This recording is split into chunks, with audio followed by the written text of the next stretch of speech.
and welcome to the Best Practice Network Apprenticeship Podcast, your space for real conversations that support professionals working in early years schools and apprenticeships. I'm your host, Emma Minchella, and I am the Curriculum Manager for Personal Development and Enrichment, and I am joined here by Programme Lead and for the Senior Early Years Programme, Tatia Singleton. Hello, Emma. How are you today? Hot and sweaty today. A bit warm. It's a bit warm indeed. And we're excited today, Tatia, aren't we? Because we are joined by the CEO and founder of Maths for Life.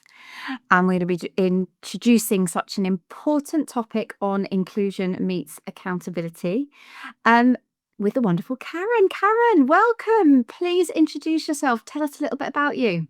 So I'm Karen McGuigan. I'm the CEO and founder of Maths for Life.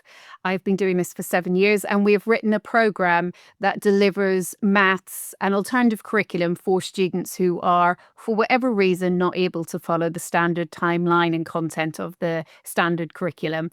And we have a global presence, mainly in the UK, but we have got schools using our programme as far afield as Australia and São Paulo in Brazil. Wow. Wow. Is that secondary then? We're looking at like GCSE level? It's an international school, so it's a full-through school, an international school. Okay. So they support learners with additional learning needs in their mainstream school. Right. Yeah. Fantastic. It just goes to show how wide this is going. And what I love about what you kind of uphold is about the inclusion side of things. I think that is just something that is so at the forefront of everything that we do. And obviously in your title, it even says a different approach, which is just such lovely language. It doesn't, every journey looks different for everybody. So you've recently written a paper titled Inclusion Meets Accountability. What does this really mean in practice? And why is it such a challenge? So we have got lots of things, cogs turning at the moment. You have the Ofsted framework with increased accountability, looking for progress and achievement. We have the EYSEN reform still at consultation, but with this idea of increased inclusion into mainstream school. And indeed, in the white paper, the school's white paper, we're talking about inclusion bases and every secondary school needing an inclusion base, or moving forward would have one. And I think this is where inclusion meets accountability. Ofsted are saying we're going to hold you accountable and we want a more inclusive education. The challenge that we have at the moment is, especially in the maths arena, is I don't think we have the underpinning structure to support. I love the idea, but I think we need to put in some building blocks as to what that actually means. Because accountability should be to the student. And we see that coming really strongly through Ofsted Ofsted are not coming in to look at your plans and your paperwork. They're coming in to look at your classroom. And inclusion in a classroom can look very different depending on who the students are, what the classroom is, what you're trying to teach. So I think there is an onus on that accountability being at the classroom and teacher level, but yet our structures and curriculum may not be in place to support what that actually means with regard to teaching and how we're going to do it. Of course, we are supporting our learners through their functional skills and maths as well. What do you think are some of the biggest barriers then for anybody who's delivering this, maths at this point when they are trying to be genuinely inclusive? Maths is not a linear progression in any way, shape or form. And I think one of the things about mapping out the maths framework that we have in Maths for Life, it shows that we have building blocks. I described it recently as a kind of Tetris pyramid. The building blocks are not linear. Sometimes you need skills elsewhere. To be really inclusive in teaching maths, you need to have fluency in understanding what comes before and what comes after so that you see the entire progression. And a really inclusive maths teacher will be able to take anything at any point and be able to teach it at several levels below and several levels above. And we've shown that in workshops. It's about the actual confidence understanding of the teacher. We have a challenge in our schools, because maths teachers typically sit in secondary school. If you look at the main bulk of educators who teach maths in early years or primary school, they don't typically identify themselves as a maths teacher. They are more generalist. And so we don't necessarily have the expertise to be able to have that fluency with our non-specific maths teachers. But then the reverse is opposite when it comes to secondary school maths teachers. Typically, they teach GCSE and A-level curriculum, and they're really happy in that. They're not really necessarily wanting to differentiate themselves down to Key Stage 1 and Key Stage 2 maths. So you have and we are doing better at recruiting maths teachers, but the reality is recruiting maths teachers into teaching GCSE and A-level. And those maths teachers are not necessarily fluent at understanding the principles of the building blocks. So what are the starting, foundations? How would I teach that? Because if you look at Key Stage 3 content, it starts with algebra, proportion, ratio. It doesn't start with, let's look at place value, let's look at what number is, let's look at shape and measure and see what the underpinning language is. It's all assumed that that's already there. So I think to be really inclusive in teaching, we need to provide our educators with a little bit more fluency in what the entire math structure looks like. Well, that makes a lot of sense, but I think it also boils down to understanding then the individual needs of each learner. And being able to pick up, so you can already do that formative assessment to kind of understand where they're at, and then pick it up from there and teach it in a way that they can understand, because they need those, they need that underpinning knowledge, right? Absolutely.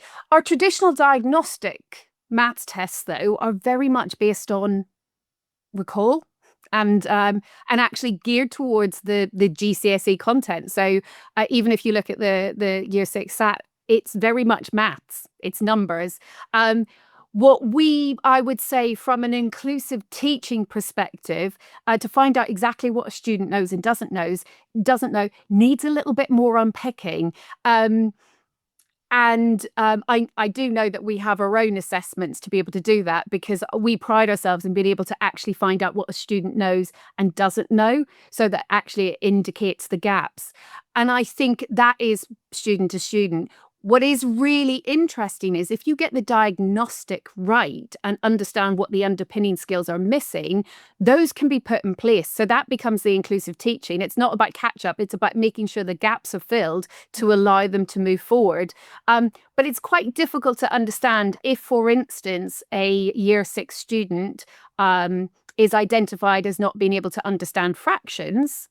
Yeah, the typical diagnostic assessment would say they can't do fractions, so teach fractions. Whereas I think the way in which we look at Maths for Life is we know what all the building blocks are for fractions, and we would say, go check those building blocks. And one of those is that pre-number skill of being able to identify same and different, being able to understand the positional language of on top and below. And those are the types of things that inclusive teaching and working to the level of the student will allow us to identify. Not just they can't do that, but actually what the underpinning skills are.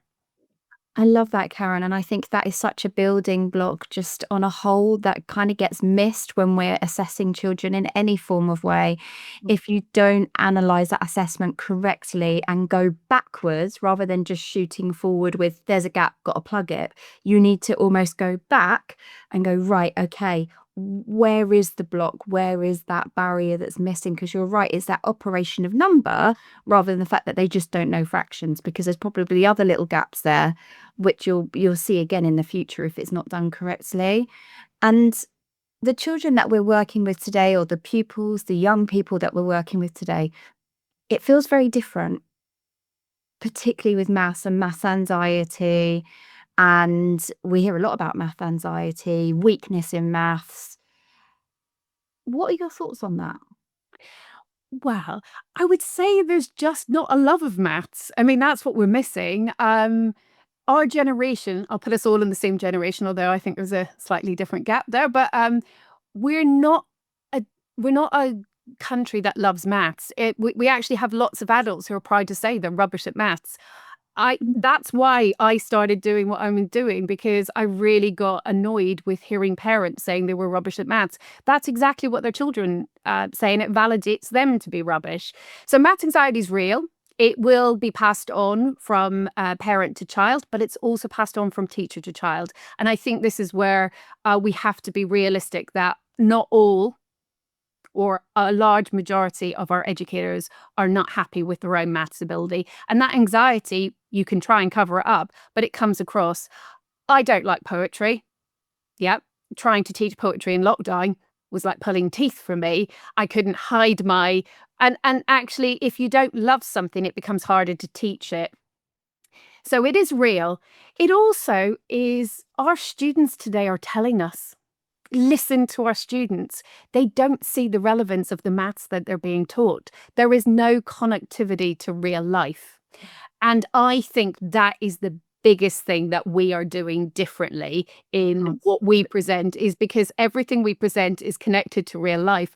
Everything that is framed in real life is delivered. And what you see is, by connecting everything to a real life experience, you engage the educator to go, oh, I understand this because I use it in my everyday life, even though I'm not good at maths. It's like, you are good at maths. You've just lost sight of what maths is. To then the student going, oh, I'm going to need this because this is something I want to do in life, or I need to do in life. And therefore, I'm making that connection. And when I make that connection, I suddenly go, oh, I need to learn this because this is going to be an advantage to me. And I think that is where we're losing our students in maths, is because they don't see the relevance. And to be perfectly truthful, I will throw it out there. When was the last time somebody asked you to recite your times tables in your adult life? Oh, well, I sometimes use the sparks and things like that, but I do not enjoy it. I have to be honest, when I'm looking at things like that. But when supporting children, we do it. But in our adult life, we don't recite times tables. But what we do is we do things like when we're planning birthday parties or celebrations, we go, okay, so I need to, 4 of those for every person. Okay, so what that is, that's a multiplication. And the next step we do largely is go to our mobile phones and work it out. So today's curriculum and the way in which we teach maths is very much the methodology, the how to do it. I think it's time we realise that technology can do things better than we can. But without understanding, we can't employ technology to help us. And that's the difference. We need understanding. And I don't think our students are actually getting that understanding as a priority in the way in which we teach maths today. We are prioritizing methodology when in fact they're seeing it as, why do I need to do this? I can just ask AI. An example of this, if you will indulge me, somebody recently, I was at a conference, 16 to 19-year-olds, and they said, oh, but my students are saying AI can do everything. AI can work out how much paint they need to paint the bedroom. And I said, absolutely. And AI can do that. If you feed in the parameters, it will do that for you. But the student still needs to realize that when AI tells them they need 900 liters of shocking pink paint to paint the bedroom, that they go, 900 seems a lot, and I know what a litre looks like. That seems like an awful lot of paint. Maybe I'll check what I asked AI. Yep. And I feel that we, without connectivity, without realizing that understanding is more important, we lose sight of what the important thing in maths is in our adult life, which is sense checks. Most of what we do is estimation, sense checks, planning. All of the things that we do day in, day out, that we make decisions on, are based in mathematical reasoning. And that's the bit that we're not teaching our children. But I think even to use a calculator or to use AI, you have to ask the right questions. So you do have to have an understanding of whether you call it formula or whatnot. You have to understand the basics in order to feed it in correctly to get a correct answer, so that it's going right back to what you said. You still need that basic understanding to even get to try to arrive at the correct answer. Do you see? Absolutely. Yeah. And also just this kind of going on as well, we're talking about real world application, I suppose, of maths, which makes a lot of sense to me. And just sort of a lack of mathematical understanding doesn't really just impact maths, though, does it? We're thinking about other access to other subjects or access to opportunities in the world, whether, I don't know, that's science or technology or their job role or something like that. So we have this amazing statistic, 73% of students in 2024 at the end of Key Stage 2 were at the standard of maths, expected standard of maths, which says 27% weren't. But yet you look at the Key Stage 3 curriculum in all subjects, and it is predicated on the basis that they have secured the Key Stage 2 maths. So taking the maths syllabus curriculum out of the equation, let's look at some of the other subjects.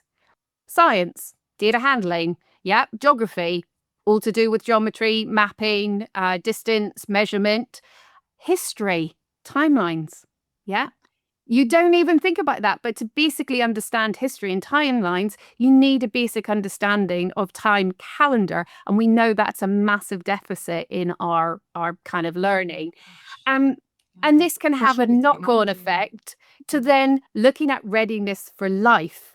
So let's look at time. I do an example of it's lunchtime. You have the choice to go to the supermarket or the deli for lunch. It's a choice many of us make at lunchtime. Deli fresh sandwich made for me, go pick up one at the supermarket already pre-made. And I changed the slide and I put a queue at the deli. And I say, have you changed your mind or have you made your decision? And everyone's going, yeah, we're going to the supermarket today. And I go through and unpeg every single maths element that you have used to make that instantaneous decision. And whenever I pull that out to people, they have lost sight of everything that they have done, understanding what a queue is, understanding where you would join a queue, understanding the length of a queue, long and short, understanding what that means in time passing, understanding how long a sandwich takes to make, understanding how long your break is. All of those things that we instantaneously made a decision on, I'm saying those are the bits that we are not teaching our students because they're not part and parcel of this kind of maths curriculum, but we're not setting them up for success. So you talk about employers and onward. If you can't even plan to get up to make an employment, your day job on time, and that means to get on whichever public transport or to find a way there, to make it there on time. And if you think about it, not just the job, but the interview. Zoom interview, putting that in your diary, making sure that you're there on time. Those types of things are not part and parcel of our curriculum. There are somewhere in life skills, but actually they're underpinned by maths knowledge. And I feel that is what we're actually challenging. What we, Maths for Life, are challenging is that thought process, that preparation for adulthood should be based in maths, based in numeracy, and it also has a massive effect on other subjects and employability.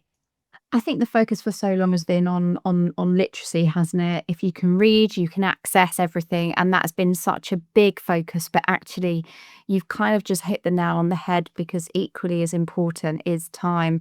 I found it recently with my youngest daughter. She cannot tell the time, and it's because of digital.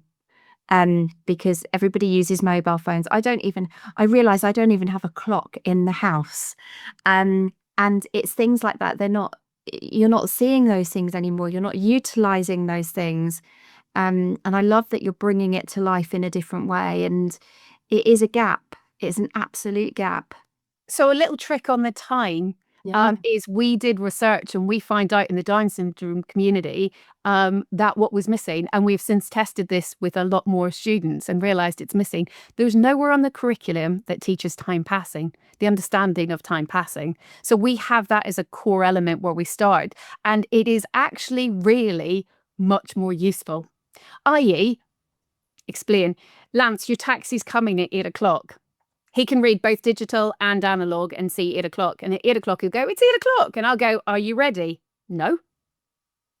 But he knows the taxi comes at 8 o'clock. But if I say to him, the taxi will be here in 10 minutes, he goes, ugh, I need to get moving, don't I? So go get your bag, go get your coat, go get your shoes on, get ready. Because he knows what he can do in that in that space of time. So what we have actually done is we've looked at that and looked where the fundamental gaps are in the understanding and said there's a different way of teaching it. Yeah. And we don't need analog time. We only need digital. So let's prioritize that. So, but I get what you're saying. Your daughter is in year 6. My son is in year 7 and he is ranking high on his maths. He's in the high achievers maths class. Guess what? He doesn't know his months in order. He sat with me yesterday and I said something about happening in August and he went January, February, March, April, May, June, July, August. And I was like, wow. So he had to use his fingers and go through from the start because he didn't know that we go July, August. So for me personally, he is a high achiever in maths, but yet is missing some of the fundamental building blocks that help us get a job. It's an experiential opportunities that we have to learn it so that it makes sense to us. Yes, and actually, I feel for your daughter's year and my son's year because they were the COVID years where they would have been in the year 1, the reception year 1 and year 2, where calendar was taught. Yeah. But because the curriculum doesn't cycle back to that, it's never been taught since. It's just been inferred that they know it. Yeah. Yeah.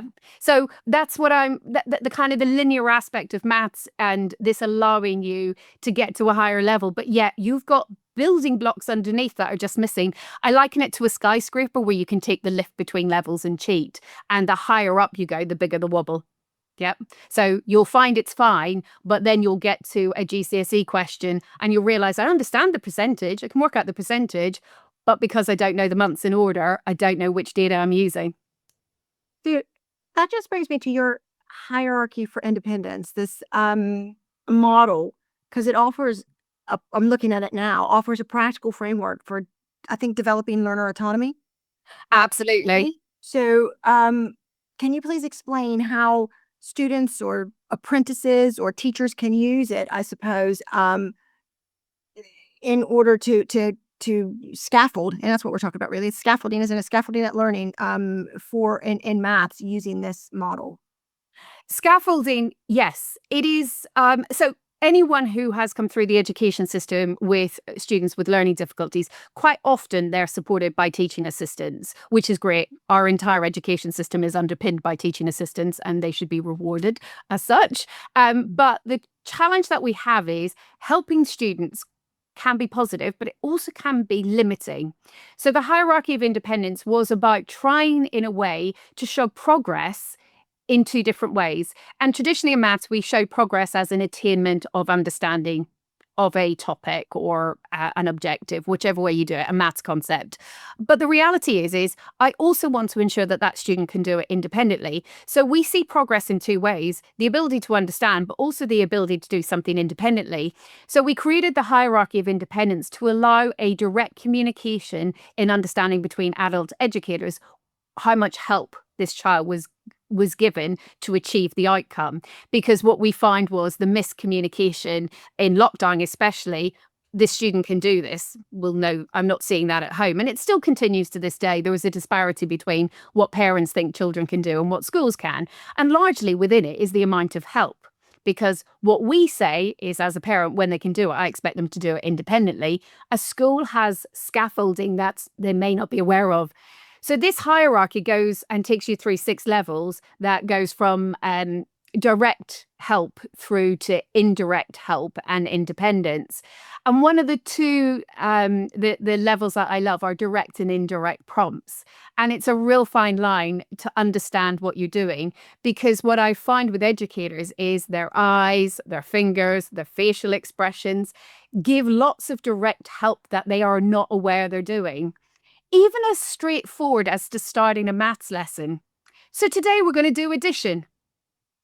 Have you not given the class a completely direct clue as to what you're doing? Which is great. But if I start today and say, right, today we're going to do one of the operations, the first question is, which operation is it? Suddenly, I've not given the direct prompt. I've given an indirect prompt. I've said it's one of the operations, but you need to then figure out what it is. So we, using this hierarchy of independence, we're asking the educators to reflect back on their communication style, what they're saying, the words they're using, to try and identify how much help they're giving. Because here's the thing, what we want to work towards is removing the layers of help in a strategic way that allows the student confidently to reach independence. And that doesn't go from, I'm going to help you and I'm not going to help you anymore, you're on your own. It actually goes through this series of 6. And it also allows for the student to access maths with reading assistance, because we have an awful lot of students who are limited in their ability to access content because they can't read. But again, in the real world, most of the maths I do, I'm not reading, it's verbal and I'm hearing it. So I actually hear what's happening. How many chicken nuggets do you want for dinner? You want 6. How many do you want? You want 5. Okay. How many do I need to cook all together? Yeah. Have I got enough in my packet? I'm not reading any of that. So the reality is we can access maths if we have help reading some of the questions or bringing them to life. But again, that's a level of help that what we do is identify the students being bred to the questions, but they're doing all the maths independently. That's great, because guess what? They're equipped for life. Yeah, they may need help sometimes, but again, it's about understanding when to ask for that help. Karen, that's so inspiring.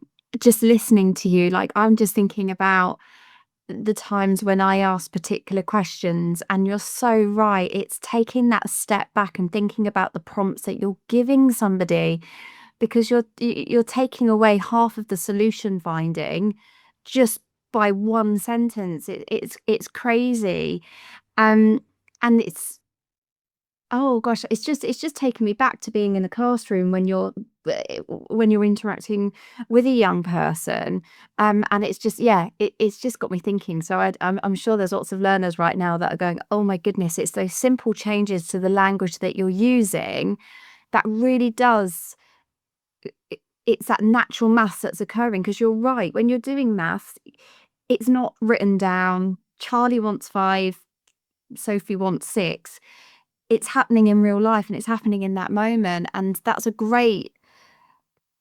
And that's, I think, what that brings me back to. Sorry, I'm doing a bit of a full circle here mentally as I'm talking to you, but it's thinking about the exams that we are expecting our young people to sit, because the wording on them is tough. Half of the battle for me when I'm looking at supporting one of my own children is understanding the question. So here's a throw out there. We don't publish any answers. No key. Not about the answer. Yeah. Never about the answer. Because the reality here is I can give you examples of exam questions where I can read them and I can interpret it differently. And the examiner will go, no, that's not how we wrote it. And I go, yeah, but that's what I'm interpreting. My interpretation is equally as valid as your interpretation. Yeah. Do not assume I think in the same way as you do. Yeah. And one of the things that we absolutely advocate is when you remove the correct answer, you allow for interpretation, and you allow students who, to be fair, are going to change the world to give you their opinion of what they see. So we know that our research shows that this works positively for students on the autistic spectrum. And if you look at people who changed the world, they did things that weren't the right way. Yeah, I've got an engineering background, and one of the first things I did in a manufacturing shop floor was take all the workers off and say, what have you done wrong that's worked? Okay, let's explore that. And we wrote operations differently because we explored some of the mistakes that they made that actually made a difference. And for me, this is the one thing that maths has got wrong, if I can say that, is that there is a right and wrong answer. And I firmly believe it's about the interpretation. For me, there is a very, very different way in which we can explore competency in maths. It can be done orally, it can be done experimentally.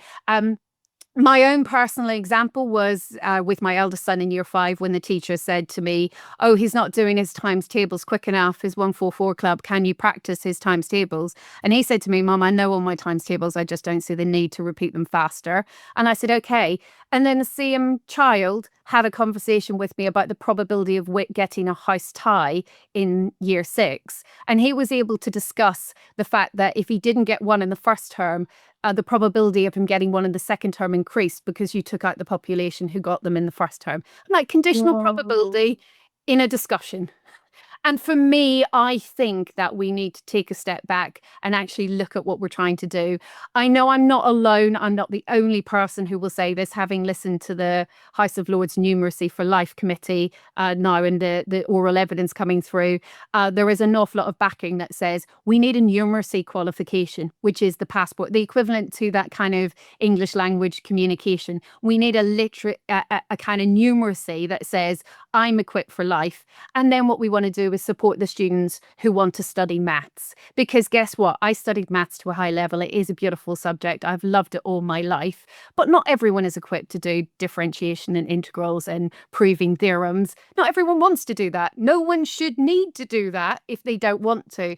But I do firmly believe everyone should have the numeracy they need. And we can assess that in different ways. And it shouldn't be an all or nothing at the age of 16 in a classroom scenario when it's 33 degrees outside and you have to sit full uniform on. That shouldn't be the case. We should be able to tick that numeracy box at any point in time where the student actually shows that they have got all the capabilities that we need. A bit like a driving license for younger children as well, though.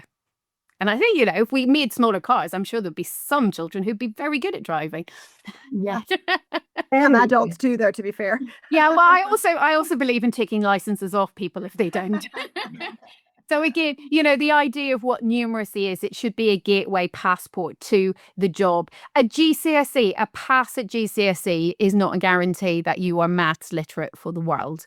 And I think everyone in the maths community would accept that. The problem that we have is the people making the decisions don't know what the alternative is because they're at loggerheads. And it's because we're trying to accommodate this. Yeah. By a one fits all. And I'm kind of going, why can't we just accept that we're all different and maybe there's different ways of doing it? Yeah. You're so passionate about the inclusion side of things from that perspective. And that's something that I think myself and Tasha are very passionate about is inclusion through our own lines of work. And one of the beautiful things about maybe that's, Tasha, partly why we chose apprenticeships, because the assessment in apprenticeship is very much work-based, isn't it? It's very practical. Yeah. Practical skills, being able to apply them in life or in workplace. And I know our functional skills tutors are very much about practical maths as well. We've had a conversation with Tamara, one of our math tutors. Textualizing. Yeah. Yeah, it's very much about how she brings it back and tries to apply it in a real world situation to help them understand it. I've got days, I get anxious when I think about it. You were talking about the times tables, and I had to learn 2, 4, 8, 6, and learn them. And I can still recite them in 9, 18, 27, 36, 45, 54, 63, 72. Those are things that I can roll off the top of my head, but I might have to take a minute to understand what it actually means. Because otherwise, when you do things by rote, they just become numbers. And actually, you need to think about what they represent and how much that actually is, if that makes sense. And there is a real lacking in confidence. I several years ago, before I started Maths for Life, I was helping largely mums try and get back into employment who didn't have GCSE maths, and they'd be doing their functional skills. And the reality is I could teach everything in household tasks. They'd go, I don't know, I don't get percentages. I was like, justify buying that handbag in the sale for me. And they go, oh, well, it is absolutely, we use maths day in, day out. But what we as an adult population reflect back when we say maths are times tables. And I go, that is not, I mean, maths has got a raw deal because maths is beautiful. It is wonderful. It is in the basis of every decision that we make daily. It is how we get up in the morning to how we go to bed at night. It is a beautiful subject that needs to be loved. And my inclusion is also to say to people, please be open-minded. Yeah. Inclusion is about being open-minded and actually saying, and the apprenticeship is a wonderful way of going, I can do this. I only need to know the maths for this. I don't need to know the maths for that. Yeah. If I want to be a plumber, I'm going to have to understand an awful lot of geometry and Pythagoras' theorem and angles and all the rest of it. If I want to be a hairdresser, I'm going to have to know ratio and proportion to mix up my dyes. Yeah. Every subject that you do. And I had this with a class in Glasgow who challenged me, and they even said to me, a footballer, you don't need any maths. And I'm going, hell yeah. Because how are you going to get to practice on time? How are you going to know what reps you're doing? What about your nutrition? It's all maths. It's all about that. You need maths in every walk of society. And inclusion should be about looking at the individual, looking at what they want to do and supporting them to achieve that. And that means there are elements they don't need to do. Yeah. It's fine. I don't need to be an expert at everything. Study of maths is very different than basic numeracy, and I think we need to make a change and actually open up educators' educator minds, also the employers, to say that I do not need a maths GCSE, a grade 4, to prove that I have got the capability of doing this job. Because guess what? The maths I need for this job, I'm down with. I can do animal handling because I know my weights and measures. I can work out my portions. Yep. I don't need to do Pythagoras' theorem for that. Funny that, but there are bits that you do need to do, and I need to ensure that I can do it. So I think we need to just. My gut feel is at the moment we need a revolution. We need to throw it all up and start again. I kind of feel that we already did that 6 years ago, and we have a footprint that works. We know it's working. I think it's just one of those things that nobody is quite prepared to take that risk. So while everyone else still talks about it, we're doing it from the ground up. And what I love about that is, empowering educators to love maths is a positive reinforcement loop. If we can increase the confidence and positivity of educators teaching maths, then that has a positive influence on the students with the connectivity, making it real. They engage. As soon as they engage, the educator engages more, because this is fun. And suddenly it becomes the lessons, not they dreaded, but the lessons they love most. And we are seeing that through our network. Where can people find your network? For anybody listening right now that's going, where can we reach out? Where can we find your beautiful writing on everything that you've been working on so much with? Very simply put, if you ask AI what Maths for Life is, you will find us, because actually with the name mathsforlife.com, we're very easy to find. Unless you're in America, in which case I would like to point out maths is plural. It's not math for life, it's maths. This is something that was one of the biggest things for me, because I'm still very much math. Now I've lived here for 22 years now. It is definitely maths for me now. But I certainly came over saying math, and everybody, which one? Exactly. It's a plural. Mathematics is plural. And if I shorten something that's plural, it's still plural. And that's English. And just saying, it's English. Beautiful link, beautiful link. Beautiful link. So you can find us, Maths for Life, very easy to find. And we have got loads of ways of communicating with us. You can come and actually have a conversation with me. We have our own network of schools in our private community, and you can go talk to other schools. So the one thing that we say is we provide all the ingredients. We don't deliver it on a day-to-day basis. We empower you to deliver it, but you can come and talk to other people who are delivering it and get their first-hand experience of it. And find somebody who's doing similar to you, and we all support each other. That's the one thing I would say, is this is a very much a collaboration. I did not set out to do this 7 years ago, but I am now doing it, and it's wonderful. And we are making a difference, and I hope that we continue to make a difference and people listen. Thank you so Vive much. la revolution. Vive la revolution! Exactly. Go rogue with Maths for Life. People can all fly your flag. I love it. Exactly. Oh, what a fantastic discussion. I'm really empowered right now. My brain is whizzing, and it's in such a nice way. And I hope that we've got some listeners here that are feeling inspired, and do search up the wonderful work that you're doing in this revolution, Karen, because it is, and it's powerful and making waves. And for any of you that found today's discussion helpful, please consider subscribing, leave us a message, a comment. anything else you want to know, we can get Karen back. She does not mind. We love having a chat with Karen. Yep. And we want to make sure you're getting what you need. So spread the word. Contact us through podcast@bestpracticenet.co.uk if you have any feedback, questions, suggestions, what you might want us to revisit in the future episodes. But join in our conversation. Thank you very much for joining today. We'll be back soon with more conversation to support your journey. Until next time, take care and goodbye.